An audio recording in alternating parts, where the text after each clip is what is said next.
ಕೆಲವೊಂದ್ಸಲ ಲೈಫಲ್ಲಿ ನಮ್ಮ ಎದುರುಗಡೆ 2 ದೋಣಿ ಕಾಣಿಸ್ತಾ ಇರುತ್ತೆ. ಅದರಲ್ಲಿ ಒಂದನ್ನ ಚೂಸ್ ಮಾಡಿ ಮುಂದೆ ಹೋಗೋದು ತುಂಬಾ ಈಸಿ.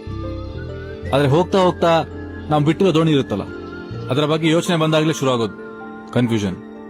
ನಾನ್ ರಿಸ್ಕ್ ತಗೊಳ್ಳೋದು ಬೇಡ ಅಂತ 2 ದೋಣಿಯಲ್ಲಿ ಕಾಲಿಡಕ್ಕೆ ಹೋಗ್ತಿದ್ದೀನಿ. ಆದ್ರೂ ಕನ್ಫ್ಯೂಷನ್ ಮಾತ್ರ ನಿಲ್ತಾ ಇಲ್ಲ. 2 ದೋಣಿ ಬೇರೆ ಬೇರೆ ದಿಕ್ಕಲ್ಲಿ ಹೋದ್ರೆ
ಫೈನಲಿ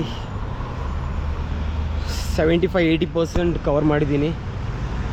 ಬಟ್ ಸಕಲೇಶ್ಪುರದಲ್ಲಿ ಹಾಸನ ಪಾಸ್ ಆದಮೇಲೆ ಒಂದಿಷ್ಟು ರೋಡ್ ಕೆಟ್ಟದಾಗಿದೆ ಬಿಟ್ಟರೆ, ಅದು ಲಾಸ್ಟ್ ಟೈಮ್ ನಾನು ಧರ್ಮಸ್ಥಳ ಬಂದವಾಗಲೂ ಹಾಗೆ ಇದ್ದಿತ್ತು. ಬಟ್ ಇವಾಗಲೂ ಅದೇ ಥರ ಇದೆ. ಅದೊಂದು ಬಿಟ್ಟರೆ ಮತ್ತು ಪ್ಯೂರ್ ಜಂಬ್ ಇದ್ದಂಗಿದೆ ಈ Hassan highway Kunigal road. But I always love it. ಬೆಳಿಗ್ಗೆ ಬೇಗ ಹೊರಡಬೇಕು, ಬಿಸಿಲನ್ನ ಅವಾಯ್ಡ್ ಮಾಡಬೇಕಂತ ಅಂದ್ಕೊಂಡ್ರು ಆಗಲಿಲ್ಲ. ಯಾಕಂತ ಹೇಳಿದ್ರೆ ಬ್ಯಾಂಗ್ಳೂರಲ್ಲೇ ನಾವು ತುಂಬ ಹೊತ್ತು ಟ್ರಾಫಿಕಲ್ಲಿ ಸಿಕ್ಕಾಕೊಂಡಿದ್ವಿ. ಅಲ್ಲಿ ಲಾರಿಗಳು ಮಧ್ಯ ರೋಡಲ್ಲಿ ಕೆಟ್ಟೋಗ್ಬಿಟ್ಟು, so it troubled us a lot. So ಈ ಬಿಸಿಲಲ್ಲಿ ಹೊಡೆಯೋಕ್ಕಾಗಲ್ಲ ಅಂತ ಬೇಗ ಎಳ್ಕೊಂಬಂದ್ಬಿಟ್ಟೆ. ಸೊ ಬಟ್ ಪ್ರಹ್ಲಾದ್ ಬರ್ತಾ ಇದ್ದಾರೆ, hunter. There is they are coming. Oh my god. But still 1.5 more hour to go. But let's see. ಒಂದು ಪಿಟ್ ಸ್ಟಾಪ್ ಹಾಕ್ಬಿಟ್ಟು ಒಂದು ಬ್ರೇಕ್ ತೊಗೊಂಡ್ಬಿಟ್ಟು let's continue. Look at them.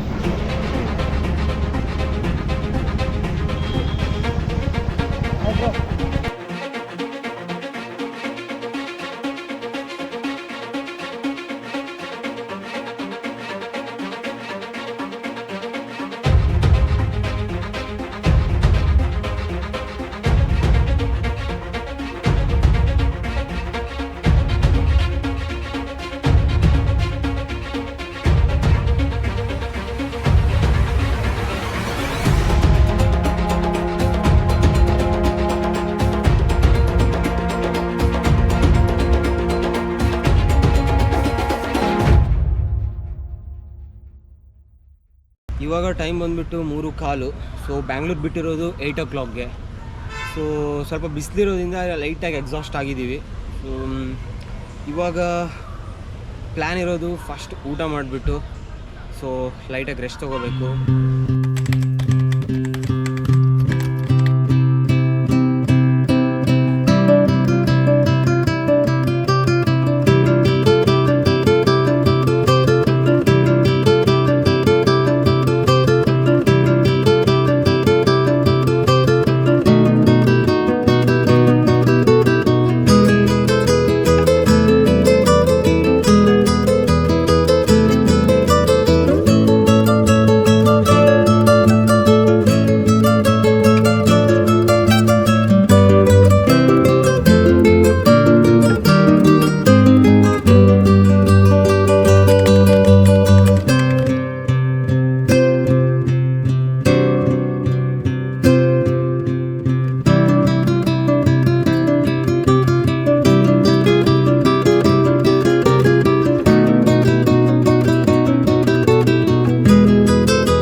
ದೀಪಾವಳಿಗೆ ಸುಬ್ರಹ್ಮಣ್ಯಕ್ಕೆ ಬಂದಿರೋದು ಒಂಥರ ಸ್ಪೆಷಲ್ ಫೀಲಿಂಗ್ ಅನಿಸ್ತಾ ಇದೆ.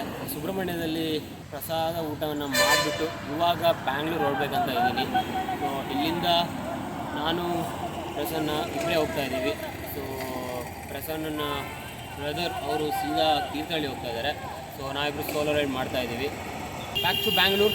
ಐ ಥಿಂಕ್ ದೀಪಾವಳಿಗೆಲ್ಲ ಊರಿಗೆ ಹೋಗಿರೋದ್ರಿಂದ ಹೈವೇನೂ ಖಾಲಿ ಇರುತ್ತೆ ಅನ್ಕೊತೀನಿ, ಮತ್ತು ಸಿಟಿ ಲಿಮಿಟಲ್ಲೂ ಟ್ರಾಫಿಕ್ ಇರಲ್ಲ ಅನ್ಕೊತೀನಿ. I hope so. ಒಂದು ವೇಳೆ ಚಾನಲ್ನ ಸಬ್ಸ್ಕ್ರೈಬ್ ಮಾಡ್ಕೊಳ್ಳಿಲ್ಲ ಅಂತ ಹೇಳಿದ್ರೆ ಸಬ್ಸ್ಕ್ರೈಬ್ ಮಾಡ್ಕೊಳ್ಳಿ. Many thing are to come, everything is planned. Thank you for watching. Bye.